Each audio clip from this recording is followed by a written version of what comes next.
Bom dia, mais uma manhã com Deus, priorizando a palavra de Deus. E nesta manhã do dia 25 de março, nós vamos meditar de 2 Samuel, do capítulo 5 ao capítulo 8. E que a paz do Senhor encha o teu coração nesta manhã.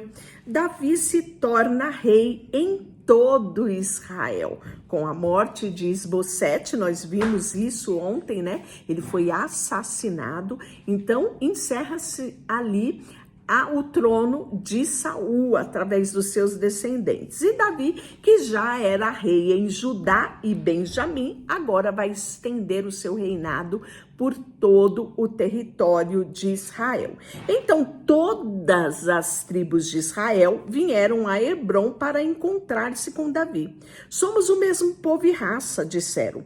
No passado, quando Saul era o nosso rei, era você que liderava o exército de Israel. E o Senhor lhe disse: você será o pastor do meu povo, Israel, e será nosso líder, o líder de Israel. Então, ali em Hebrom, o rei Davi firmou um acordo diante do Senhor com todas as autoridades de Israel. E eles ungiram rei sobre Israel. E Davi tinha 30 anos quando começou a reinar. E, ao todo, reinou 40 anos. Havia reinado sobre Judá 7 anos e 6 meses. Em Jerusalém reinou todo Israel e Judá por 33 anos. E então, Davi, que era o rei, partiu com os seus soldados para Jerusalém a fim de lutar com os jebuseus que viviam naquele território. E os jebuseus zombaram de Davi. Talvez você jamais entrará aqui, até os cegos aleijados são capazes de impedi-lo, dizia isso, porque imaginavam estar seguro, mas Davi tomou a fortaleza de Sião, que hoje é chamada da cidade de Davi, né? Então, aqui nós temos a Jerusalém conquistada, enfim, por Davi, né? E nós podemos ver que ali ele vai tornar a sede do seu reinado. No dia do ataque, Davi disse aos seus soldados: odeio esses jebuseus, são cegos e aleijados, quem os atacar deve entrar na cidade pelo túnel de água. Essa é a origem do ditado: os cegos aleijados não entrarão na casa.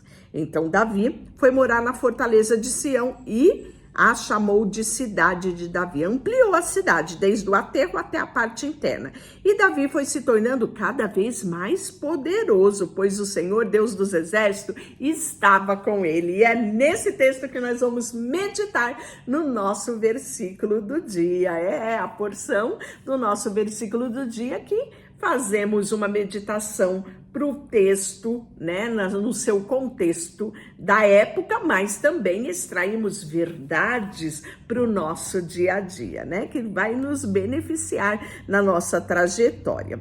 E aí nós vamos ver pela primeira vez aqui a figura de Hirão, que ele era rei de Tiro, disponibilizando para ele não só madeira, carpinteiro, pedreiros para construir um palácio para Davi. Isso mesmo. E Davi compreende que o Senhor o havia confirmado como rei sobre todo Israel e exaltando o seu reino, né, sobre todo aquele território. E depois de mudar-se de Hebrom para Jerusalém, Davi tomou mais concubinas e esposas e teve mais filhos e filhas. Então, os nomes que nasceram em Jerusalém é Samua, Sobabe, Natã, Salomão, Ibar, Elisua, Nefeg, Jafitá, Elisama, Eliada e Elifelete, né? Então, nós vimos que em Hebrom ele teve 6 filhos, falamos disso no nosso devocional de ontem, citei o nome dos filhos de Davi que ele teve lá em Hebrom. Entre eles, né, nós vamos ter inclusive Absalão. E agora nós vamos ver que ele vai ter mais filhos aqui já nesse novo território. Então, nós vamos ter um acréscimo de 11 filhos. Então, ao todo, Davi teve 17 filhos. E quando os filisteus souberam que Davi havia sido ungido rei sobre todo Israel, mobilizaram as suas tropas para capturá-lo. Davi, porém, foi informado e desceu para a fortaleza. Os filisteus chegaram e se espalharam no vale de Refaim.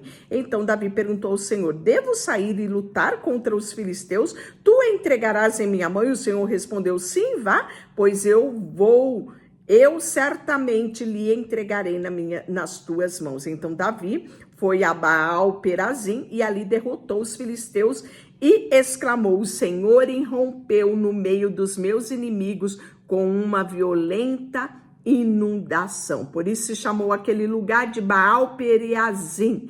Davi e os seus homens levaram ídolos que os filisteus haviam abandonado ali.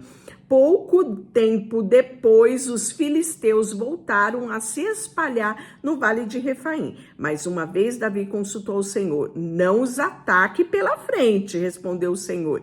Em vez disso, dê a volta por trás deles e ataque perto dos álamos.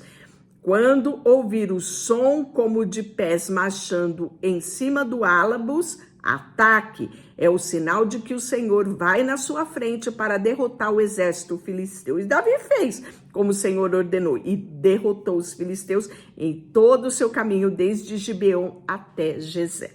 Então, você percebe aqui, né, que Davi, desde o início, ele tem essa prática de consultar ao Senhor. Todas as vezes, né, que ele ia guerrear, ele consultava ao Senhor, sabendo se ele podia ir, se ele deveria ir, se Deus lhe daria vitória. Que extraordinário é a estratégia. E muitas vezes, né, hoje no nosso dia a dia nós desprezamos esse princípio, né, de chamarmos Deus, de termos Deus incluído na nossa rotina, no nosso dia a dia, né? Antigamente se tinha uma expressão: se Deus quiser, eu irei. Se Deus quiser, eu farei tal coisa, né? Era comum se ouvir isso. Hoje não se ouve mais falar esta expressão, né? Então nós percebemos que cada vez mais a humanidade está distante de Deus, gozando da sua independência, deixando Deus fora da sua rotina, do seu dia a dia. E muitas vezes quando se achega a Deus é porque está em apuros, ou seja, não consegue mais resolver, não consegue mais dar o seu jeitinho. Então, única esperança, né, é recorrer a Deus. E Deus não quer esse relacionamento conosco. Ele quer sim ter um relacionamento diário, fazer parte do nosso dia a dia, sentar à mesa conosco para comer, ir para o trabalho conosco, estar presente no nosso dia a dia. E Davi nos ensina isso, né? E de que ele era vitorioso porque Deus estava com ele, e todas as atitudes que ele tinha era baseado na vontade e no querer de Deus. E Deus não só dava a ele a vitória, dizendo, não, vai, que eu estarei contigo, mas também dava a ele estratégia da guerra, de como deveria ser cada ataque. E quão extraordinário é isso, não é? E aí, nós vamos ver que Davi se reuniu todos, e os melhores guerreiros de Israel, era 30 mil ao todo. E ele tem uma ideia, vamos ir para Baalá de Judá, e vamos buscar a Arca de Deus. Lembra que ela tinha sido levada pelos filisteus? É isso mesmo. Ainda quando Samuel era muito novo, na época lá do sacerdote Eli, ela foi levada. E aí, o que Davi quer fazer? Quer construir não só um palácio para si, mas uma casa para a habitação do Senhor e trazer a arca para mais perto dele. Pois bem, né? E aí nós vamos ver que ele vai construir, né, um carro de boi novo e vão querer trazer esta arca. E puseram a arca de Deus num carro novo e levaram para a casa de Abinadab, que ficava num monte. Saindo da casa, Uzá, filho de Abinadab, guiava a carroça nova que transportava a arca de Deus. Aiô estava na frente da arca. Davi e todo o povo de Israel celebravam diante do Senhor, entoando cânticos, tocando todo tipo de instrumento musical. E quando chegaram na eira de Nacon, os bois tropeçaram. E Isai estendeu a mão e segurou a arca. E a ira do Senhor se acendeu contra Uzai, e Deus o feriu por causa disso. E ele morreu ali mesmo, ao lado da arca de Deus. Uau! Que susto todo mundo levou, não é? Davi ficou indignado, porque a ira do Senhor irrompeu contra Uzá e chamou aquele lugar de Perez Uzá, como é conhecido até hoje. Davi teve medo do Senhor e perguntou: como poderei levar a arca do Senhor? Então resolveu não transferir mais a arca do Senhor para a cidade de Davi. Em vez disso, levou para a casa de Obed-Edom, isso mesmo, na cidade de Gate. E a arca do Senhor ficou na casa de Obed em Gate por 3 meses. E o Senhor abençoou, isso mesmo, abençoou Obed-Edom e toda a sua família. E aí disseram Davi: o Senhor tem abençoado a família de Obed-Edom e tudo que ele possui por causa da arca de Deus que está lá. Então Davi foi até lá com grande festa e levou a arca de Deus da casa de Obed para a cidade de Davi. E quando os homens que carregavam a arca do Senhor davam 6 passos, Davi sacrificava boi, novilho. E interessante aqui, que agora quem está transportando é os próprios levitas, Os sacerdotes transportavam ela nos ombros através do varal, como tinha que ser, e não em carro de boi. Tinham esquecido de como tinham que transportar a arca, dos sacrifícios que deviam fazer. E quando a gente for lá para Crônicas, ele vai explicar muito mais detalhado esse texto aqui lá no livro de Crônicas. E você vai perceber que tudo que nós vimos aqui em 1 Samuel e 2 Samuel, nós vamos rever lá no livro de Crônicas. E aí nós vamos ver que agora sim, Davi está num contentamento e ele dança diante do Senhor, com todas as suas forças, junto com todo o povo. Israel está celebrando, a chegada da arca do Senhor. E aí, enquanto a arca do Senhor entrava na cidade de Davi, Mical, lembra a filha de Saul, esposa dele? Pois bem, estava olhando pela janela e quando viu o rei saltando, dançando diante do Senhor, ela olhou aquilo e falou: não, isso não é uma conduta para um rei, que absurdo. Encheu-se de desprezo o seu olhar por ela.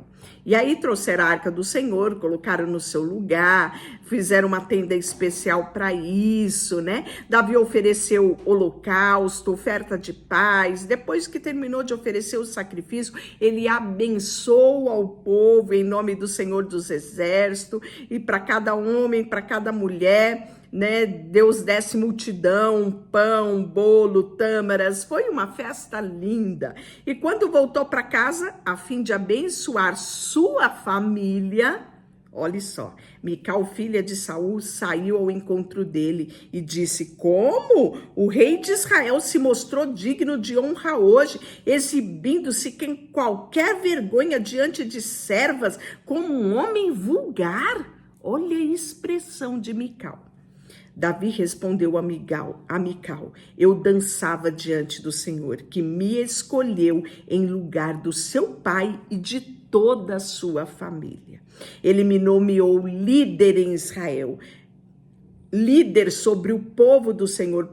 Por isso, continuarei a celebrar diante do Senhor. Estou disposto a me tornar ainda mais desprezível, até mesmo ser humilhado aos meus próprios olhos, mas as servas que o Senhor, que você mencionou, certamente me considera digno de honra. Se você acha que eu não sou digno de honra, não me importa. Me importa que as pessoas que estavam comigo, sim, me considera digno de honra. Essa foi a resposta de Davi para Mical. E Mical, filha de Saul, não teve filhos até o final da sua vida, né? Deus fechou a madre de Mical por conta dessa atitude que ela teve para com Davi.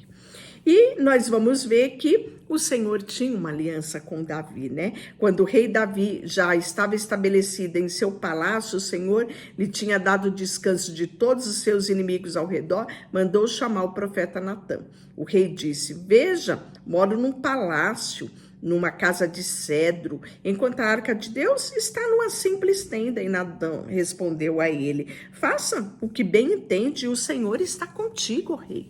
E naquela mesma noite, o Senhor disse a Natã: vai e diga ao meu servo Davi, que assim diz o Senhor: acaso você cabe construir a casa para eu habitar? Desde o dia que os tirei os israelitas do Egito até hoje, nunca morei numa casa. Sempre acompanhei o povo de um lugar para o outro em tenda, num tabernáculo.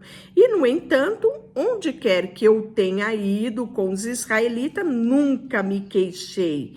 A tribo de Israel, nem mesmo aos seus pastores, os pastores do meu povo, nunca lhe perguntei: por que não construíram para mim um palácio, uma casa de cedro? Agora vai e diga ao meu servo Davi que assim diz o Senhor dos Exércitos: eu tirei da pastagem onde você cuidava das ovelhas do teu pai e escolhi para ser líder do meu povo, o povo de Israel. Estive com você por onde quer que andei, destruí os teus inimigos diante dos teus olhos. Agora tornarei seu nome conhecido como um dos homens mais importantes da terra.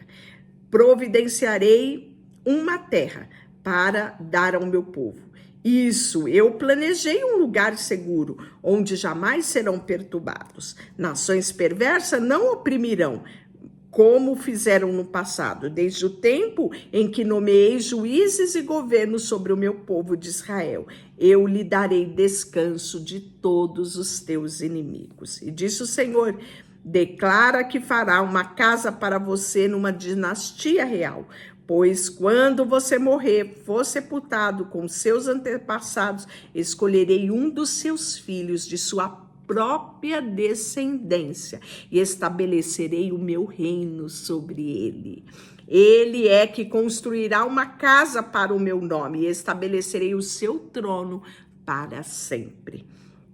E eu serei o seu pai, ele será o meu filho, e se ele pecar, eu o corrigirei e o disciplinarei com a vara, como qualquer outro pai o faria. Contudo, não retirarei dele o meu favor, como retirei de Saul, quando removi o seu caminho. Sua casa e seu reino continuarão para sempre diante de mim, e o seu trono será estabelecido para sempre. Natã voltou até Davi e lhe contou tudo o que Deus tinha revelado. E aí, o que Davi vai fazer? Uma oração de gratidão. Olha que coisa mais linda, né? Então, o rei Davi entrou no santuário, pôs-se diante do Senhor e orou: quem sou eu, ó soberano Deus? E o que é a minha família para que me trouxesse até aqui? Olha só o que ele fala. E agora, soberano Senhor, como isso não bastasse, dizes que me dará um servo, uma dinastia duradoura. Tratas a todos dessa forma, ó soberano Senhor. Que mais posso dizer? Tu sabes como teu servo é de fato, ó soberano Deus. Por causa da tua promessa e de acordo com a tua vontade fizeste todas estas grandes coisas e tornastes conhecido o teu povo. Quão grande és, ó soberano Senhor, não há ninguém igual a ti. Jamais ouviremos falar de outro Deus como tu. Engrandeceste o teu nome ao livrar o teu povo do Egito, realizaste milagres. Olha que coisa mais linda essa declaração de Davi, né? Agora, ó Senhor Deus, sou teu servo, faze o que prometeste ao meu respeito e à minha família. Confirma como promessa que durará para sempre, que o teu nome seja honrado para sempre, a fim de que todos digam: o Senhor dos Exércitos é o Deus de Israel. e que a dinastia do teu servo Davi permaneça diante de ti para sempre. Né? Então ele ainda continua falando isso, né? Exaltando, pois porque tu és um Deus soberano, tuas palavras são verdadeiras, tu prometeste essas coisas, né? Então ele vai falando, e agora que seja do teu agrado abençoar a casa do teu servo. Olha que coisa mais linda, pois tu falaste ao soberano Senhor, quando concedes uma bênção ao teu servo, é uma bênção e esta é para sempre. E aí nós vamos ver vitórias e mais vitórias no reinado de Davi, né? E aí nós vamos ver amanhã uma figura do reinado de Saul, que Davi vai descobrir e vai trazer para perto por conta da aliança que ele fez com Jonatas. Deixa eu orar por você. Senhor, nesta manhã colocamos diante de ti o nosso coração, a nossa vida, tudo que temos e tudo que somos. Em nome de Jesus, amém. Deus te abençoe e não esqueça de curtir esse vídeo. Já é inscrito? Se não é, se inscreva aqui no canal, isso nos ajuda muito. E compartilhe esse vídeo com mais alguém. Deus te abençoe.